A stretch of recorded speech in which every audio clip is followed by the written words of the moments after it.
चौधरी जी, मेरे साथी आरएलडी के युवा प्रकोष्ठ के राष्ट्रीय अध्यक्ष भाई चंदन चौहान जी,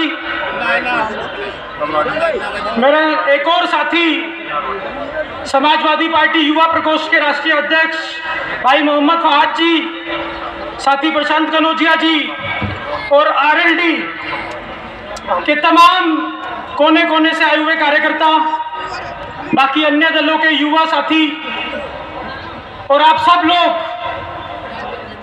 जो कि उत्तर प्रदेश और देश के अलग अलग कोने से आए हुए लोगों का मैं हार्दिक अभिनंदन स्वागत करता हूं। मैं धीरज शर्मा, राष्ट्रवादी युवा कांग्रेस का राष्ट्रीय अध्यक्ष माननीय शरद पवार साहब की पार्टी की ओर से एक बार फिर से तमाम साथियों का बहुत बहुत हार्दिक अभिनंदन, बहुत बहुत आप लोगों को नमस्कार। साथियों, आज जब मेरे भाई, मेरे साथी चंदन चौहान जी ने मुझे बताया कि इस तरीके से आरएलडी की तरफ से एक युवा संसद कार्यक्रम का आयोजन किया जा रहा है मेरठ में,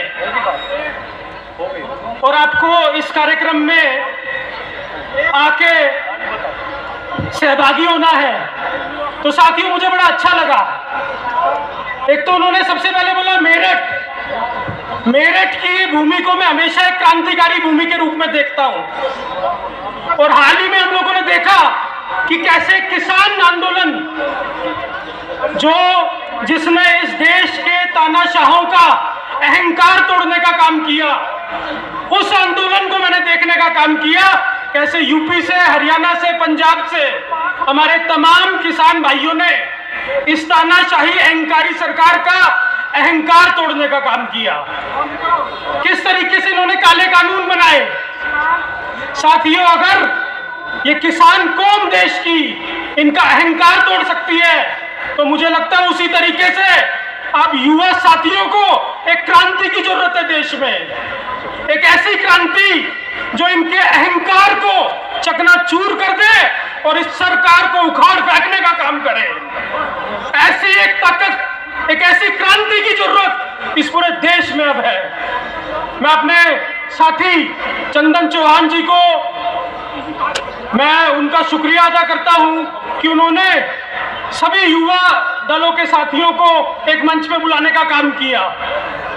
साथियों, अगर इन लोगों ने, हमारे सारे युवा साथी एक साथ अगर यहाँ पे आते हैं और इस वक्त अगर लड़ने का काम करते हैं, तो मुझे लगता है कि इस देश की युवा शक्ति इस देश को कोई भी सही राह पे ले जा सकती है। सिर्फ और सिर्फ इन तानाशाहों के खिलाफ हमें एक होने की जरूरत है, और इस लड़ाई को इस देश की आखिरी लड़ाई समझ के लड़ना है। अब क्रांति भी होगी, बलिदानी भी होगी, क्योंकि ये हमारे पास आखिरी मौका है। अगर इस लड़ाई को, इस संविधान को, देश के युवाओं को, किसानों को, देश की महिलाओं की इज्जत को बचाना है, तो इसको आखिरी लड़ाई समझ के हमें लड़ने का काम करना होगा। और मैं समझ रहा हूं कि आप सब लोग बहुत देर से यहाँ पे इंतजार कर रहे हैं। आप सबके, हम सबके मार्गदर्शक आदरणीय जयंत चौधरी जी को सुनने के लिए बेताब है। इसलिए ज्यादा लंबी अपनी बात मैं नहीं रखूंगा, लेकिन बस आप लोगों से यहाँ से इतनी अपील करता हूं कि साथियों, अब एक साथ आने का समय आ गया है। ये लोग बांटने का प्रयास करेंगे, मंदिर मस्जिद के नाम पे बांटने का प्रयास करेंगे, लेकिन हमें अब एक साथ मिलकर लड़ाई लड़नी है। और अब हमें इस तरीके से बस यही आह्वान करता हूं मैं कि सभी युवा साथियों को एक मंच पे आके इसे अलग अलग लड़ाई नहीं समझना, इसको देश के लिए सब युवाओं की लड़ाई समझनी है। इसी के साथ अपनी वाणी को विराम देता हूं। जय हिंद, जय राष्ट्रवादी।